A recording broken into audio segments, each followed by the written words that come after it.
Hello students. आज का जो हमारा टॉपिक है वो है human capital formation. Human capital formation का एक तरह से क्या मतलब होता है उसको समझने की कोशिश करते हैं। फर्स्ट, ह्यूमन कैपिटल फॉर्मेशन से क्या मतलब है? Addition to the stock of abilities and skills. जो भी हमारे देश में लोग हैं, पीपल हैं, उनके अंदर जब हम एबिलिटीज़ एंड स्किल्स को ऐड करते हैं, बढ़ाते हैं, ठीक है, जो भी किसी भी कंट्री की पॉपुलेशन जो है, ठीक है, वहाँ की जो सरकार है, वहाँ की जो गवर्नमेंट है, जब अपने ही देश के लोगों के अंदर स्किल्स और एबिलिटीज़ को बढ़ाती है तो उसको हम क्या बोलते हैं? Human capital formation.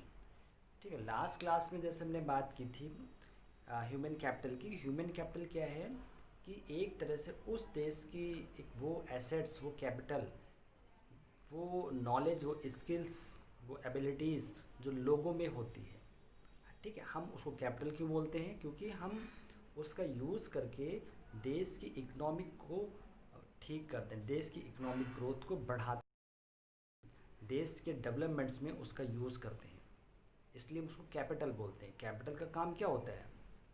कैपिटल का काम होता है कि हमें ज़्यादा से ज़्यादा प्रॉफिट अर्न करना। जब हमें प्रॉफिट अर्न करना है, हमें कोई बिज़नेस स्टेब्लिश करना है, तो हमें उसमें कैपिटल इन्वेस्ट करनी पड़ती है। और कैपिटल कहाँ से आएगी? जो हम फॉर्म करते हैं। तो एक तरह से हमारे पास फिजिकल कैपिटल होती है, जैसे लैंड, मशीनरी, टूल्स। उसी तरह से हमारे पास ह्यूमन कैपिटल होती है। लेकिन ह्यूमन कैपिटल हमारे पास कैसे आएगी? We have to form it, हमें उसको फॉर्म करना पड़ेगा, बनाना पड़ेगा। तो यहाँ पे हम ह्यूमन कैपिटल फॉर्मेशन की बात कर रहे हैं। क्या है? Addition to the stock of ability and skills among the population of the country. लोगों, जो हमारे देश की पॉपुलेशन है, जब हम उनमें एबिलिटीज़ एंड स्किल्स को डेवलप करते हैं, ठीक है, ऐड करते हैं, उनमें और इंक्रीज़ करते हैं, that is the stock of abilities and skills. इसी को बोलते हैं हम human capital formation. Human capital formation is the process of acquiring and increasing the number of persons who have the skills and expertise which are important for the economic, social and political development of the country. Human capital formation is the process of acquiring and increasing the number of person. अब हम आगे देखते हैं कि human capital जो formation एक तरह से क्या है? एक प्रोसेस है। कैसा प्रोसेस है? Acquiring and increasing the number of person. ऐसे लोगों को एक्वायर करना, ठीक है, इंक्रीज़ करना जिनके पास क्या हो? स्किल्स हो, एक्सपर्टीज़ हो, और जो हमारी इकोनॉमिक ग्रोथ के लिए इम्पॉर्टेंट है। ठीक है, ह्यूमन कैपिटल फॉर्मेशन क्या है कि हमें ऐसे लोगों को ढूंढना, उनको और ऐसी कैपिटल को इंक्रीज़ करना और एक्वायर करना है ऐसे लोगों को जिनके अंदर स्किल्स हो, टैलेंट्स हो, एक्सपर्टीज़ हो, नॉलेज हो। क्योंकि ये सारी चीज़ें कहाँ पे ज़रूरत होती हैं? हमारे लिए, हमारी इकोनॉमिक के लिए ये बहुत इम्पॉर्टेंट है। जिस देश में टैलेंटेड, स्किलफुल लोग होते हैं, उस देश की जो कैपिटल, उस देश की जो इकोनॉमिक है, वो तेज़ी से ग्रोथ करती है। जैसे कि हम जितने भी डेवलप कंट्री की बात करते हैं, यूएसए की बात करते हैं, तो अगर हम वहाँ पे देखेंगे तो वहाँ पे जो लोग हैं उनकी स्किल्स बहुत ज़्यादा एडवांस स्किल्स है। वो हर अपने अपने काम में बहुत एक्सपर्ट होते हैं, उन्हें बहुत अपडेटेड नॉलेज होता है। तो वो सारी चीज़ें हमारी कहाँ पे काम आती हैं? वो सारी चीज़ें हमें काम आती हैं किसी भी देश के इकोनॉमिक को डेवलप करने के लिए। ह्यूमन कैपिटल फॉर्मेशन की एक डिफिनेशन है जो इकोनॉमिक्स हैं प्रोफेसर जीएम मायर, इन्होंने एक डिफिनेशन दी है, उसको देख लेते हैं first. Human capital formation is the process of acquiring and increasing the number of persons who have skills, education and expertise which are critical for economic and political development of a country. तो professor GM Meier ने क्या बताया था कि human capital formation is the process of acquiring and increasing number of persons who have skills, education and expertise which are critical for economic and political development of a country। यहाँ पे professor GM मायर क्या बता रहे हैं कि जो human capital क्या है, एक तरह से ह्यूमन कैपिटल फॉर्मेशन क्या है? एक तरह से प्रोसेस है। किस तरह का प्रोसेस है? जहाँ पे हम ऐसे लोगों को जो स्किल्स है, जिनके पास एजुकेशन है, एक्सपीरियंस है, ऐसे लोगों को क्या करना? एक्वायर करना और इंक्रीज़ करना। किस लिए? क्योंकि which are critical for economic and political development of a country. क्योंकि ये जब लोग स्किलफुल होंगे, नॉलेजेबल होंगे और उनके पास कोई एक्सपर्टीज़ होंगे और कहाँ पे इम्पोर्टेंट होंगे, क्योंकि उनकी इम्पोर्टेंस बहुत है कहाँ पे, economic and political development of a country.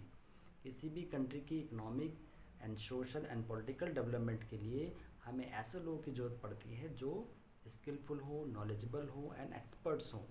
तो ऐसे लोगों को एक्वायर करना और इंक्रीज़ करना, यही बात बता रहे हैं professor GM Mayar. Now we discuss sources और factors of human capital formation.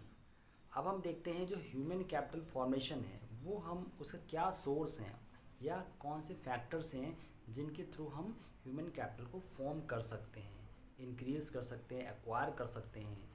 ठीक है, तो हम देखते हैं वो कौन कौन से फैक्टर और कौन कौन से सोर्सेस हैं। सबसे पहला जो सोर्स है वो क्या है, एक्सपेंडिचर ऑन एजुकेशन।